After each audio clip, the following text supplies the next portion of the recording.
For a cost-effective timing belt solution with flexible cleats, it'd be hard to go past the patented Optibelt ATC system. Hi, I'm Tim Webster.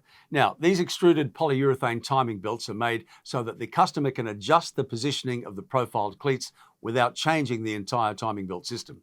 Users of the ATC system can quickly and easily fasten the screw-on cleats to a freely selectable tooth on the spot.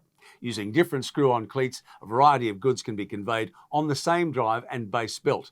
While changing a standard timing belt with welded profile cleats requires a complete change out of the belt, the ATC timing belt system means only the profile cleats need to be changed. When profiles become worn, they can also be easily detached, leading to lower downtimes and costs of worn and spare parts. The ATC system is available in a 25mm belt width, which is ideal for narrow installation spaces, and the unique dual bolt system means the profiles won't twist.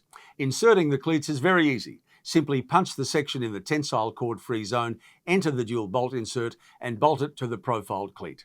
Easy. For more information, visit optibelt.com. And thank you for watching.